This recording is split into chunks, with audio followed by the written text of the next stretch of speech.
Welcome to the Leader Impact Podcast. We are a community of leaders with a network in over 350 cities around the world, dedicated to optimizing our personal, professional, and spiritual lives to have impact. This show is where we have a chance to listen and engage with leaders who are living this out. We love talking with leaders, so if you have any questions, comments, or suggestions to make this show even better, please let us know. The best way to stay connected in Canada is through our newsletter at leaderimpact.ca or on social at LeaderImpact. And if you're listening from outside of Canada, check out our website at leaderimpact.com. I'm your host, Lisa Peters, and our guest today is Justin Simpkins. Justin is a husband, father of three, and entrepreneur based in Moose Jaw, Saskatchewan. On the agriculture side, he's a partner at Growlytics, a leading financial consulting firm dedicated to helping farms strengthen their business and build lasting resilience. He's also founder and director of the Prairie Hockey Academy, a program built on the belief that hockey is a powerful tool for developing life champions, not just athletes. Justin also chairs the Agribusiness Curriculum Committee at Briarcrest College and Seminary, co-authored the Amazon bestseller Significance Over Success, and co-hosts the Grit and Growth podcast with over 100 episodes and counting. At the core of it all is a simple conviction: lead with heart and the rest follows. Welcome to the show, Justin. Thank you, Lisa. I'm privileged to be here. It is nice to have you. And I got caught up on the word. You're an amazing bestseller and Amazon bestseller, but both. I think you're amazing. Yeah. I understand that one of our Leader Impact groups in Canada is going to be using your book to study.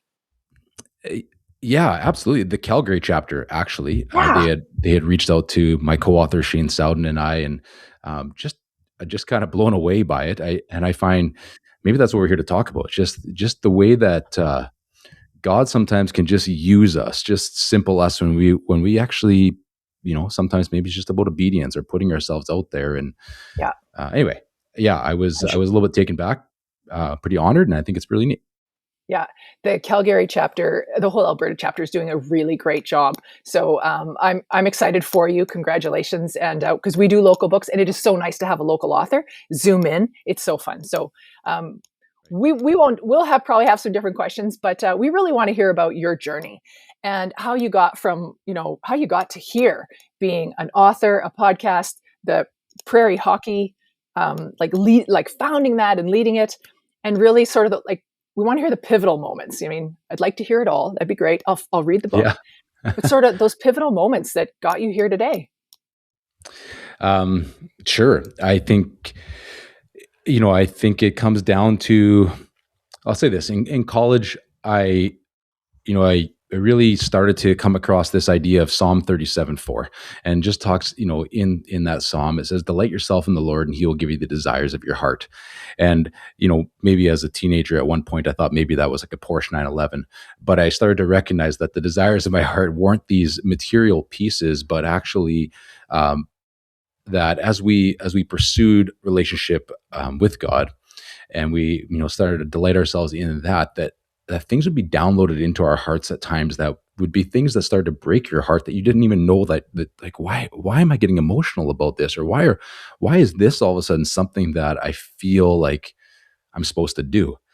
And so if I think back on a bit of my journey, and you look back 20 years, and you're like, yeah, I don't think I ever thought I would have authored a book or been confident enough to be in a podcast, but I think it's just that ability to say yes along the way.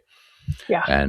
And that sometimes just meant saying yes to a new job, and I didn't understand what it was. I was coaching college hockey, and my wife and I had a conversation, and she was really clear that I was supposed to be done coaching. It was the right thing for our family at that time, for the two of us, and that was really hard to step away from a game that I loved to jump into something that I had no idea about, which was agriculture and insurance. Mm-hmm. And I remember when this entrepreneur asked me to join him, I said, well, what is it? And he said, well, it's a private crop insurance company. And I said, well, I'm like a city kid. Like, I'm not from a farm. I don't know anything about farming. And I also know nothing about insurance. And I just remember him being like, well, that's perfect.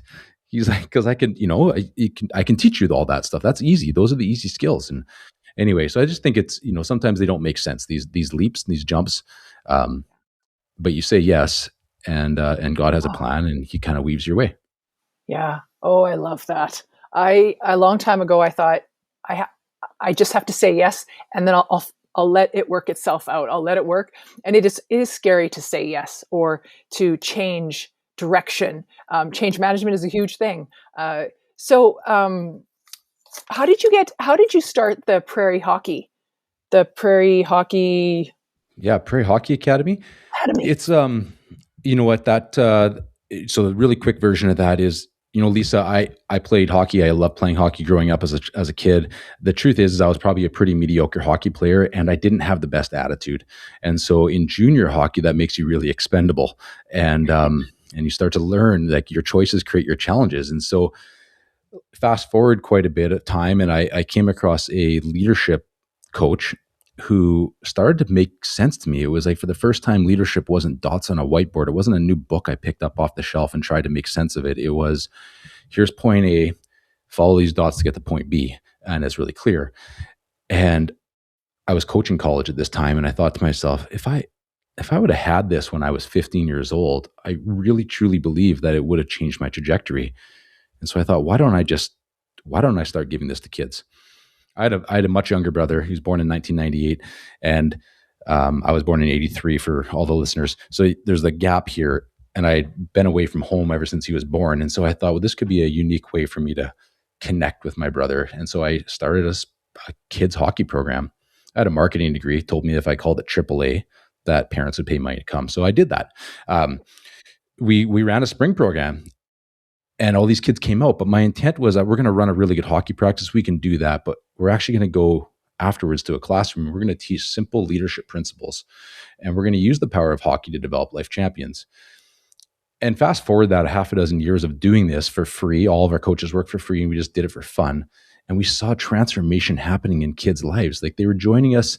The first group was 10 and 11-year-olds, and it grew from there. And we started to see these young men and women just growing into being leaders and getting responses back from teachers about just like the change they're seeing in these kids' lives, and parents. So parents would get an email from a teacher like, hey, what happened to Jackson?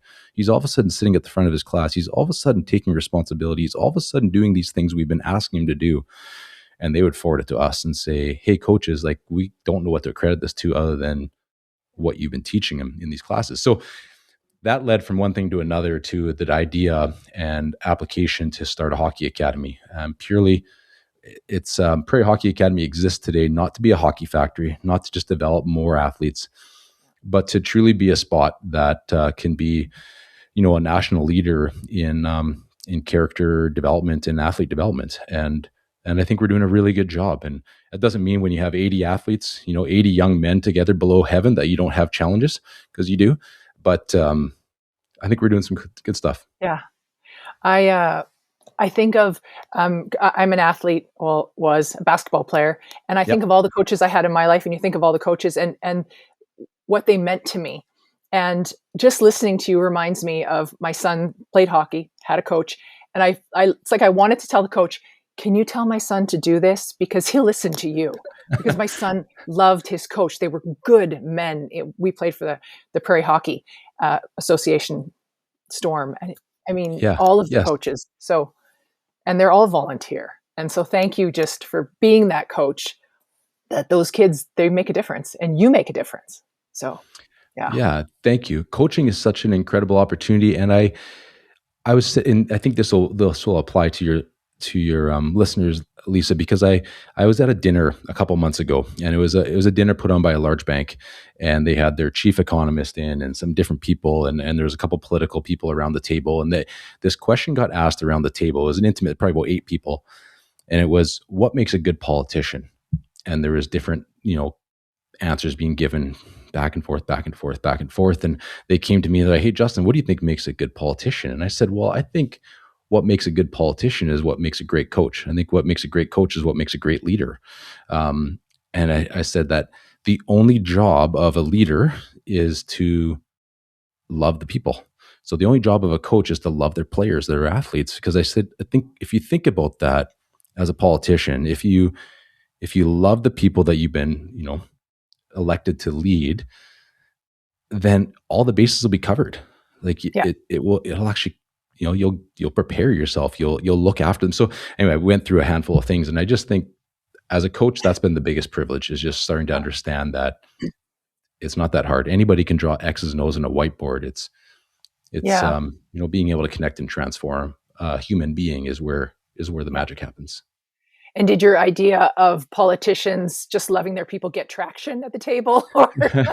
You know what? It truly did. It had like this pause, and a lot of people they started to understand what I was saying. And of course, this is part of my Christian worldview, and recognizing our call as leaders to love others and to steward and serve them well. And anyway, Yeah. yes. Good. All right. Well, our next question for you has to do about your best principle of success, if you have one, and if you have a story to share about it. Yeah, sure. I think character. I talk lots about character development with our athletes, and I think about be more. I think it was Winston Churchill. I think it was like, be more concerned about your character than your reputation, because your character is actually who you are, and your reputation is just what maybe a small group of people think that you are. And so when I think about that, one of the biggest pieces for me in business that I've learned over the last 20 years now is integrity matters. And I know there's a lot of things that matter, but I think integrity is this big one for me. And I know that there's been times over my life and a young teen and a young adult and stuff that maybe my integrity wasn't there. In my business career, I think of opportunities where I was kind of forced into a role of a CEO of a company at a younger age, in my early 30s, and I remember I took over this company as CEO, and I was kind of burdened with a lot of debt from the previous CEO, and one of them was actually some issues with our landlord.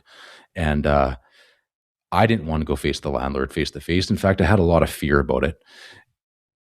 And I remember sitting in the parking lot of the landlord's office and thinking to myself, I was sitting in my truck, and I was like just everything to get out of the truck to go and face him and have a conversation, and just have some tough conversations of where we were at as a company. And when I went and met with him, I've met with him before, and it was fine. And when I met with him, we ended up having like an hour-long conversation. And when we were done, he just thanked me. He said, "You know what, Justin, thank you. Thanks for coming in to see me face to face." He said, "Every time I've met with you, I always knew you were going to tell me the truth. And you've always done that. And so it makes it easy. I wish more people were like that."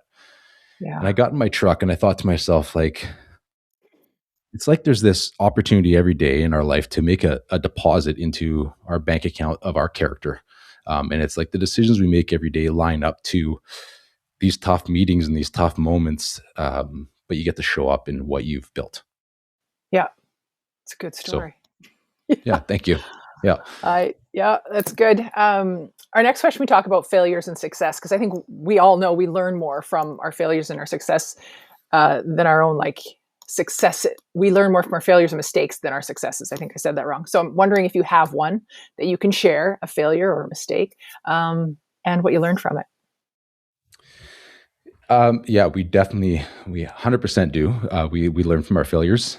This is why sports is such a really cool piece for life, and developing, raising good teammates and developing people to contribute to our society moving forward, because we fail every day in sport. Every at bat, we usually have at least one swing and miss, right? And so there's been companies, I've been a part of a company and CEO of a company that I had to close. I mean, there was lots of things that I learned in that scenario. But let's actually change it a little bit. You know what? I had an employee that I really valued. At least I thought I really valued. So as a leader, what happened is I felt like this employee was good. I felt like they were good at their job. They were paid very well. They were my highest paid employee. They were good at their job. They just showed up, and they weren't a problem ever. And so I didn't give them any of my attention.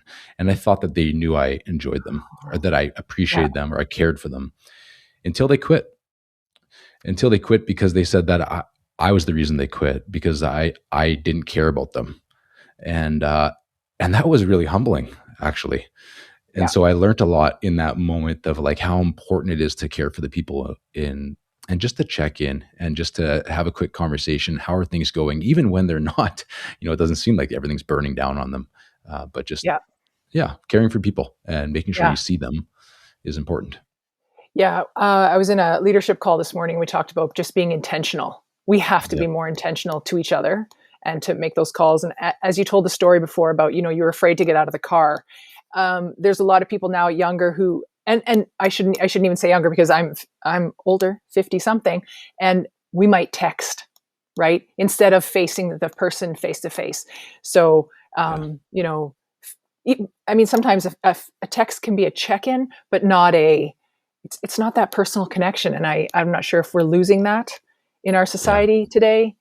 We just, we Yeah. pick up the phone or we text, or, yeah. Yeah. My father-in-law, who's I don't want to call him old, but he's a retired farmer, retired pastor, recovering pastor, maybe you'd call him. But I just always find it. He always has a line that I can remember, and it's like, we text for information, we call to have conversation, right? And so when something becomes a conversation over text, it's like pick up the phone Yeah. and have a Yeah. conversation or meet in person. So Yeah. I hate, I have done it. And as you're saying, I'm like, oh, I need to text.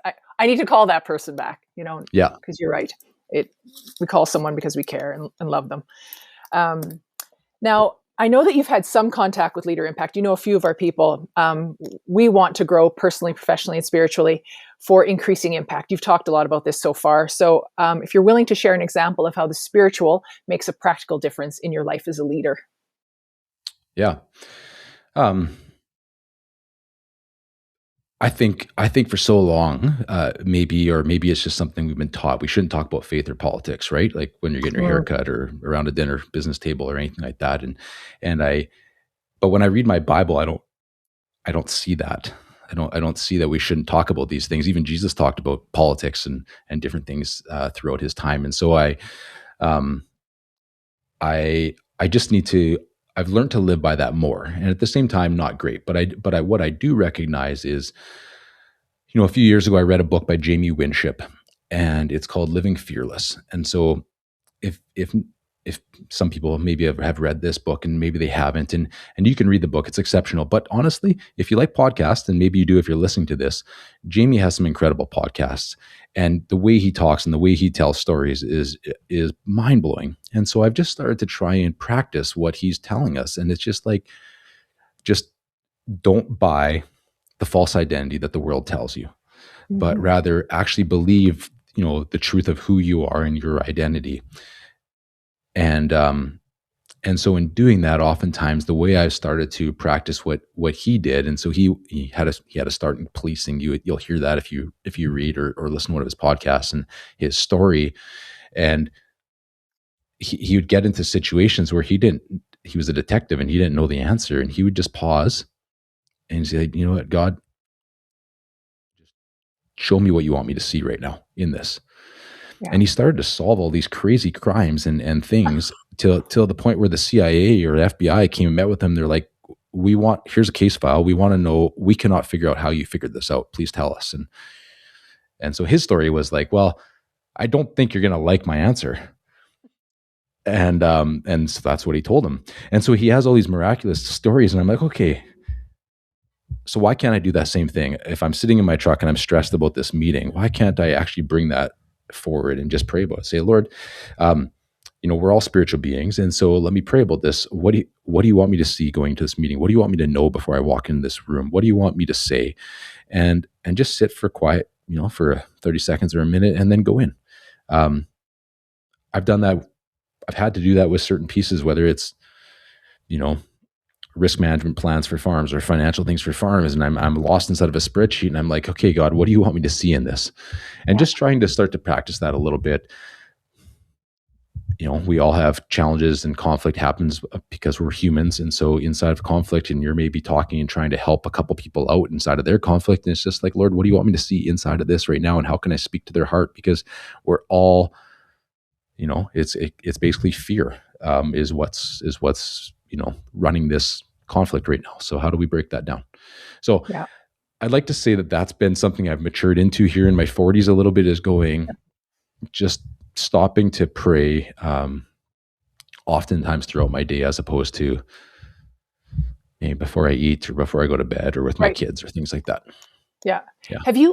So would you say, you said you've grown into that? So were you Yeah. raised in a Christian home? Did you always have this with you? Did you take a break? You know what I mean? Yeah, for sure. Yeah. I was raised in a Christian home. I'm grateful for that and my parents and what that foundation that was given.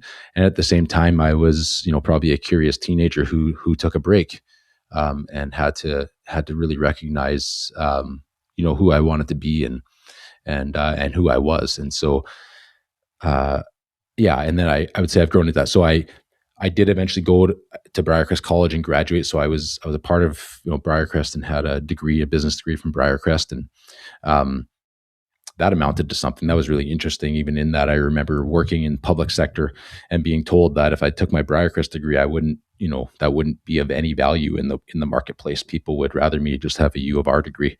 I thought that was interesting. Now I actually tend to hire a lot of people from Briarcrest because I think that the character and value they bring impact their day-to-day life and their work ethic for me. So, yeah, I think so. When I say grown into that, I'm 40, I'm almost 43 in a week, I think. And so yes, when I say grown into that, it's part of the maturation of being married for 19 years and having 3 children, and just recognizing that as a man, and I think a lot of your listeners could attest to this, that if they're males, it's like, as a man, I feel a lot of pressure at times, and I start to become a dad, and I'm like, I don't have what it takes. But then I realized that that's why I need Jesus in so many ways, right? And so that's just that growth and growing into recognizing I can't do it all on my own. Yeah. I know as a woman, we feel that same way. We're not enough. And we look in the mirror and we're not enough for that job. We're not enough for those friends. We're what I have found interesting in mine is, you have 3 young children. I have 2, and I now get to spend that time with them. And we'll get up early in the morning and we have that quiet time together and we talk about how God moves in our lives. That has been a game changer for me, to see my children grow, and to watch them. Yeah. I didn't have that.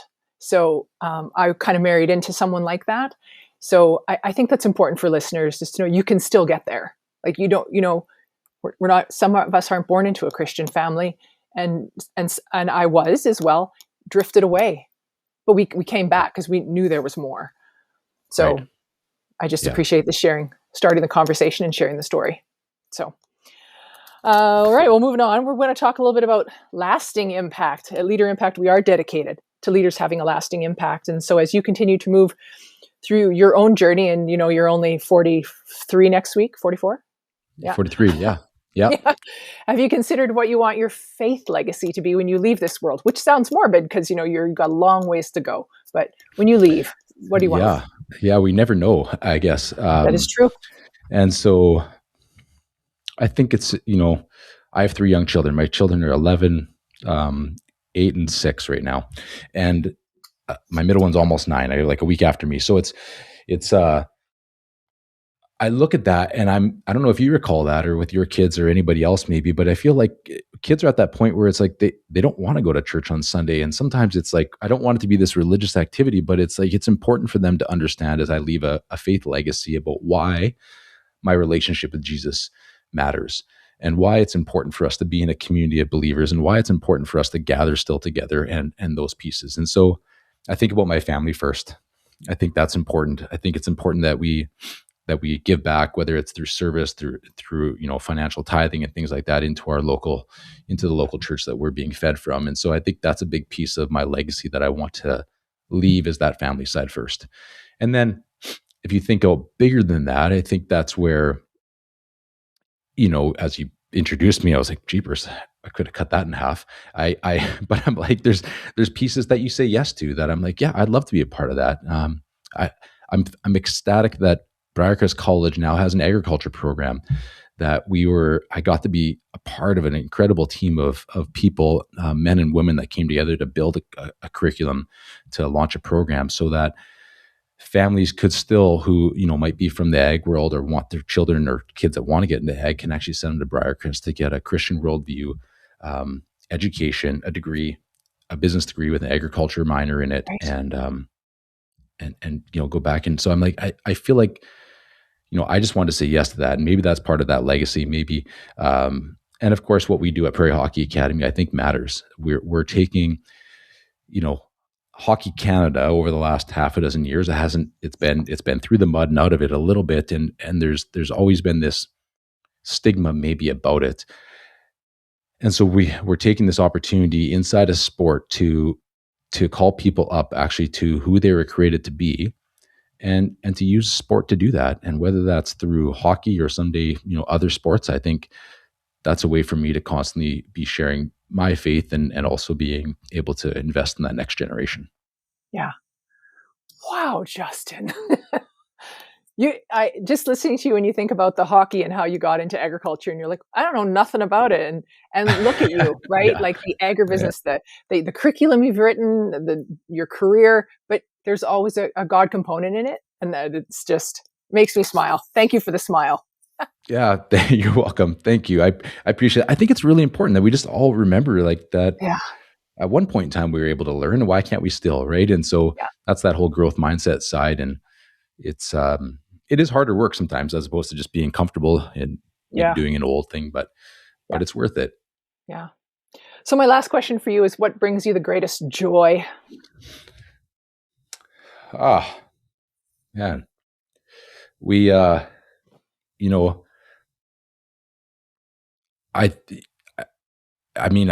a dad now, it's hard for me to just to, I think about, I've been married for 19 years and my wife and I, anytime we get to get away and you just feel like you can actually finish a conversation without being interrupted, is just rich and a lot of fun. And you just start to recognize just how God put you together, it feels like, and that, there's so much, you can catch up on in those conversations, but your friendship is so rich.